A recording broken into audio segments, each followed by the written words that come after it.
नमस्कार defence aspirants. हर 12 जनवरी को मैं एक वीडियो बनाता हूं जिसमें मैं बात करता हूं lessons I learned from my father. असल में 12 जनवरी को मेरे फादर की बर्थडे होती है। 2021 में कोरोना वायरस में 30 अप्रैल को उनका देहांत हो गया था। तो उसके बाद से मैंने एक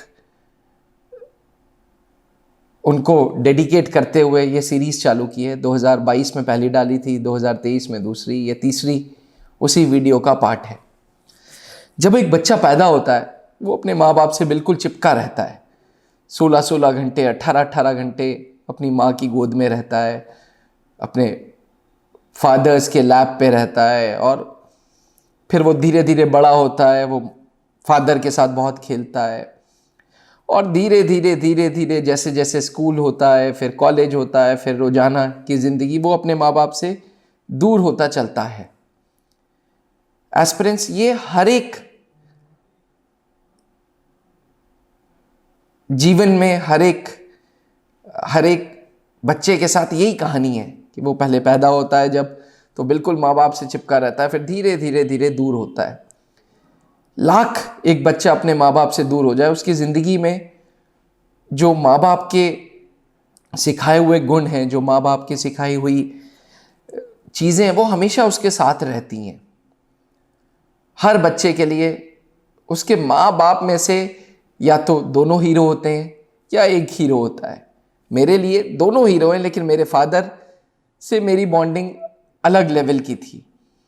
उनके साथ क्योंकि मैं सेम जगह पे बैठता था, सेम जगह पे काम करता था, उनका और मेरा लेवल ऑफ इंटरेस्ट जो होता था वो सेम होता था। इसलिए अक्सर मैं कहता था कि मेरे सुपर हीरो मेरे फादर हैं। मेरे लिए सुपरमैन, बैटमैन, आजकल एवेंजर्स चले हुए हैं, ये सब आज का जो बच्चा है वो एवेंजर्स को हीरो मानता है, बट मेरे लिए मेरे फादर हीरो थे। और उस हीरो से आप हमेशा कुछ सीखते हो, उस हीरो से आप हमेशा उसको कॉपी करना चाहते हो। मैं भी अपने फादर को बहुत कॉपी करता हूँ आज भी। ये घड़ी उनकी, रिंग उनकी, मेरे को इन सब चीज़ों का कोई शौक नहीं, लेकिन मैं जब देखता हूँ कि फ़ोटोज़ में वो ऐसे रिंग पहने तो मैं भी रिंग पहनता हूँ। जब देखता हूँ वीडियोज़ में कि वो इस तरीके से घड़ी पहनते थे, ये वाली घड़ी पहनते थे, तो मैं इस तरीके से वो सारी चीज़ें करता हूँ। एस्पिरेंट्स, हर एक माँ बाप अपने बच्चों को अच्छी प्रेरणा देता है, अच्छे गुण देता है, अच्छे स्किल्स देता है, अच्छे टैलेंट देता है, उनको ब्लेसिंग्स देता है। पर मेरे फादर्स ने भी मेरे को बहुत सारी चीज़ें दी, बट कुछ ऐसे 3-4 आपको वारदात सुनाऊंगा जिससे उनके लेसन्स जो मैं अपनी लाइफ में रोज इंप्लीमेंट करता हूं। पहली चीज़ वो बोलते थे एक्ट ऑफ बैलेंसिंग। अब ये एक्ट ऑफ बैलेंसिंग नाम सुनने से ऐसा लगता है कि हम कोई फिजिक्स का थ्योरम और फॉर्मूला और लॉ डिस्कस कर रहे हैं, पर ऐसा नहीं है। एक्ट ऑफ बैलेंसिंग ये कहता था कि अगर आप चीज़ों को बैलेंस नहीं करके चलेंगे तो भगवान आपसे वो बैलेंस करवाएगा चीज़ें। जैसे अक्सर मेरे से वो बोलते थे कि भाई पढ़ाई के टाइम पे अगर तुम नहीं पढ़ोगे तो ज़िंदगी भर तुम्हें पढ़ना पड़ेगा अपनी एग्जिस्टेंस के लिए, अपने काम के लिए, अपने बिजनेस के लिए, अपने रोजगार के लिए, और तुम्हें ज़िंदगी भर वो मेहनत करनी पड़ेगी।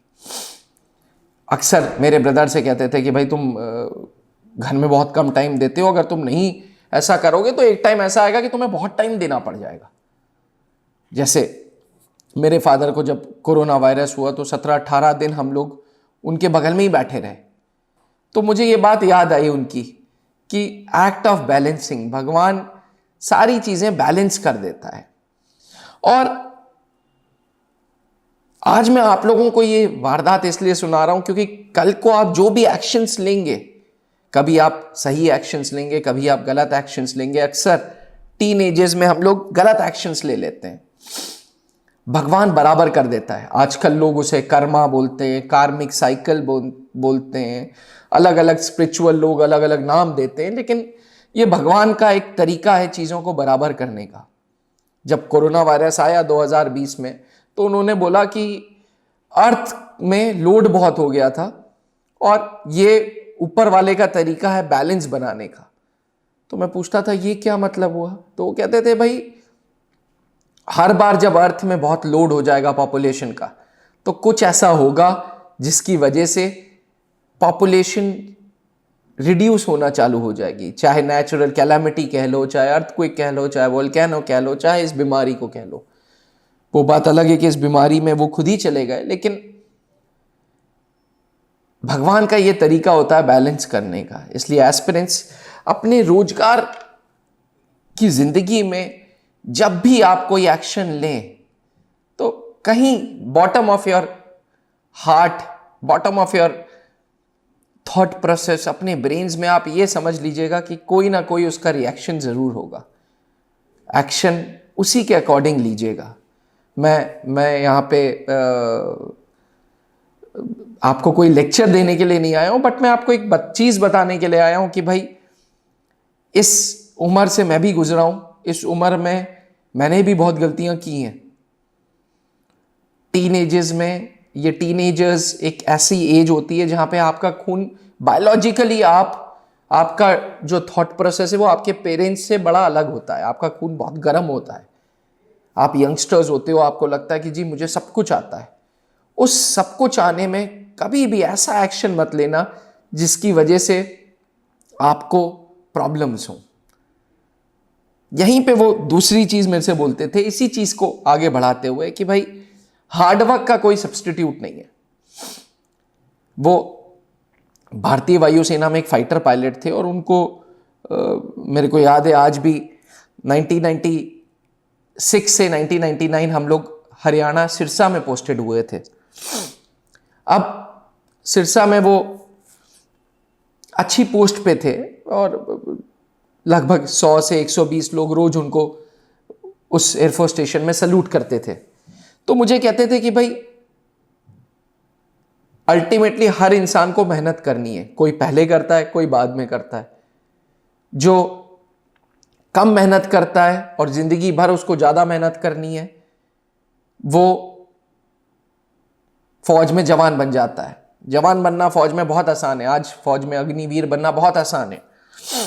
वहीं एयरफोर्स में, आर्मी में, नेवी में कमीशन्ड ऑफिसर बनना बड़ा टफ है।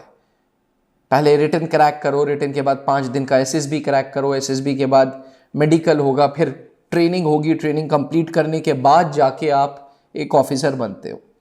No doubt the process is very tough today, but उसके बाद once you are an officer, पूरी जिंदगी भर you will remain an officer. आपको शायद ना पता हो कि ऑफिसर रिटायर कर सकता है but ranks do not retire. जी, भारत का संविधान ये कहता है that your ranks won't retire. जैसे मैं अपने फादर को आज भी late wing commander Anup Mehrotra बोलता हूँ। लेट श्री अनूप मेहरोत्रा ना बोल के विंग कमांडर इसलिए बोलता हूँ क्योंकि रैंक्स कभी भी रिटायर नहीं होती। तो एस्पिरेंट्स, अगर आप लोग आज मेहनत करोगे तो आपका कल सुधरेगा, आपकी कल अच्छा होगा। इसलिए इस वक्त do not try to become, वो कहते हैं ना कि स्मार्ट वर्क ढूंढने के चक्कर में मत रहो। आजकल कुछ भी कुछ होता है तो आप तुरंत गूगल कर लेते हो, चैट जीपीटी है, आने वाला ज़माना आर्टिफिशियल इंटेलिजेंस का है, बट कहीं ना कहीं हार्डवर्क पेज ऑफ। इसलिए मेहनत का कोई सब्स्टिट्यूट नहीं है, ये हमेशा वो बोलते थे और यही चीज़ मैं आपसे भी बोलूँगा। तीसरी बात ये करूँगा कि आज का जो यूथ है वो बहुत स्ट्रेस में रहता है। मैं खुद बहुत स्ट्रेस में रहता हूँ, मैं झूठ नहीं बोलूँगा। दुनिया भर की टेंशन्स हैं, दिमाग में रहती है मेरे को। तो जो स्ट्रेस रिलीफ देगा ना, वो आपकी हॉबीज देगा। जी, हॉबी वो होती है जिसको आपको करने में मजा आता है। Hobby is something which you love to do. Hobby is not आप टाइम पास कर रहे हो। टाइम पास के लिए आप मूंगफली खा सकते हो, टाइम पास के लिए आप टीवी देख सकते हो, टाइम पास के लिए आप मूवी देख सकते हो, पर हॉबी वो है जिसको आपको करने में मजा आता है। और हर एक एस्पिरेंट को, हर एक यूथ को आज के ज़माने में हॉबी ज़रूर रखनी चाहिए। बिकॉज हॉबी अगर आपकी होगी ना तो आप कभी भी अकेले नहीं होंगे, कभी भी डिस्ट्रक्टिव नहीं होंगे। और एक हॉबी से आप अपने आप को इन्वॉल्व कर सकते हो इस स्ट्रेस भरे जीवन में। अगर आपको अपने आप को किसी चीज़ से शांति मिलती है, किसी चीज़ से अच्छा फील होता है, कोई हॉबी अच्छी लगती है तो वो चीज़ ज़रूर करनी चाहिए। एस्पिरेंट्स, चौथा और आखिरी लेसन है पैशन। जी, मैं पैशन बाइक की बात नहीं कर रहा हूँ, मैं पैशन की बात कर रहा हूँ। ज़िंदगी में पैशन होना, एक जुनून होना अपने आप में बहुत ज़रूरी है। कई बार आप प्रोफेशंस के लिए पैशनेट होते हो, कई बार आप अपनी लव लाइफ के लिए पैशनेट होते हो, कई बार आप अपने दोस्तों के लिए पैशनेट होते हो। पैशन रखना बहुत ज़रूरी है लाइफ में। अगर पैशन नहीं होगा तो लाइफ बड़ी रूखी सी होगी। वही सुबह से लेकर शाम तक आपको बड़ा रूखापन लगेगा ज़िंदगी में। और क्योंकि मैं इस YouTube चैनल पे जनरली डिफेंस एस्पिरेंट से बात कर रहा हूँ, आपका तो पैशन ही आपको आगे ले जाएगा। जुनून, जिद, वो जुनून होना, वो जिद होना बहुत ज़रूरी है सब चीज़ों के लिए, आपकी पर्सनल लाइफ के लिए, आपकी लव लाइफ के लिए, आपके प्रोफेशनल के लिए। क्योंकि लव लाइफ 2-3 बार इसलिए बोल रहा हूँ क्योंकि इस उम्र में जनरली जब टीनेजर्स होते हैं आपको ऑपोजिट सेक्स से अट्रैक्शन होता है। तो जुनून रखिए और उस जुनून की वजह से ज़िंदगी में आगे बढ़िए। एस्पिरेंट्स, इन 4 लेसन्स के साथ मैं आज का ये सेशन अंत करता हूँ और आशा करता हूँ कि फिर से अगले साल lessons I learn from my father पे बात करूँगा। क्योंकि उनकी बर्थडे स्वामी विवेकानंद जी से टकराती थी। मैं अक्सर हर वीडियो में बोलता हूँ कि उनकी पर्सनालिटी बिल्कुल वैसी थी, बहुत ही सिंपल मैन थे।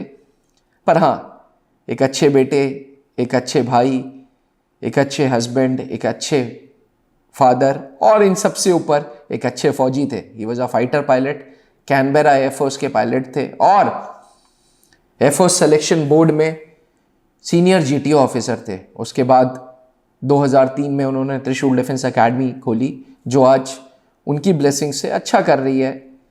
आज दिल्ली में लक्ष्मी नगर में ब्रांच है, देहरादून में, धर्मपुर में है, रांची में है and corporate office, head office Allahabad में।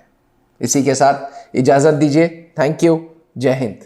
अब डिफेंस एग्जाम क्रैक करना हुआ और भी आसान, त्रिशूल डिफेंस एकेडमी लेकर आए हैं बिल्कुल ही एडवांस लर्निंग ऐप। तो आज ही ज्वाइन करें और स्टार्ट करें अपनी ऑनलाइन क्लासेस।